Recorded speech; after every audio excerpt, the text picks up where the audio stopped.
Keith, and I always have to couch the fact that you are a Lyft investor when I ask you about Uber, but what do you make of the latest Benchmark Capital suing Travis Kalanick, also explaining why it's suing Travis Kalanick to Uber employees? Well, it's pretty unprecedented. Obviously, you're asking all the easy questions to me today.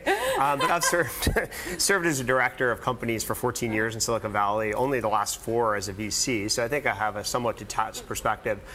But it's clear that Uber's a mess. I mean, first of all, running a company with 14 operating executives and no CEO is a disaster waiting to happen. Secondly, it's clear that they have somewhat unsolvable issues, in the current board composition, which is why people always caution their founders and board members to pick their companies and colleagues carefully.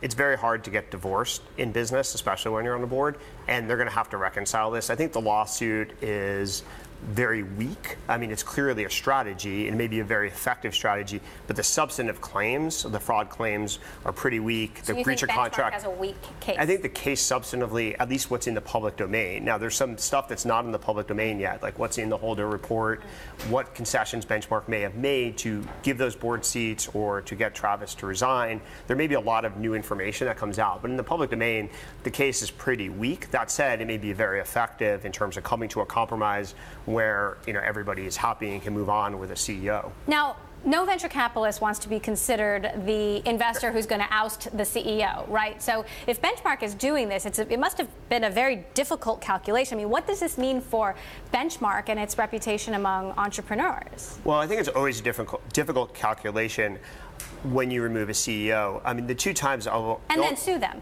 Well, that's a little bit different. But I do remember that Google, the Google founders were almost sued by Sequoia and Kleiner Perkins back in 2001, along similar reasons for not hiring a CEO aggressively like they promised. It didn't come down to that, but they got very close to suing them. So it's not completely unprecedented. But in terms of removing a CEO, the only times I've ever seen it in my career is the management team loses faith with the CEO and lobbies the investor to get rid of the CEO. So it's a bottom-up groundswell. Or number 2, two co-founders get in a massive dispute and someone needs to mediate. And that's when the venture capitalist gets caught in the crossfire. Those are the only 2 things I've ever seen. I've never seen this. I've seen ethical issues lead to a CEO departure. Do you think this will hurt Benchmark's reputation among entrepreneurs? I don't know. It's definitely controversial. It's definitely something everybody's talking about, but it depends how things play out. Like, so for example, if Uber ends with a great CEO and has a successful outcome, and there's more stuff that comes out in the public domain about problems at Uber, I think it'll be fine for Benchmark. If not, for example, if Travis comes back and takes over and rides Uber to its glorious victory, there'll be a lot of people, shooting at Benchmark. Totally unpredictable. And it's a very difficult job, so I'm not criticizing them at all, because being in the middle of that crossfire when you're on a board, you're making hard trade-offs when half the team is saying do X and the other team is saying doing Y, and they're saying you got to solve this. Yeah.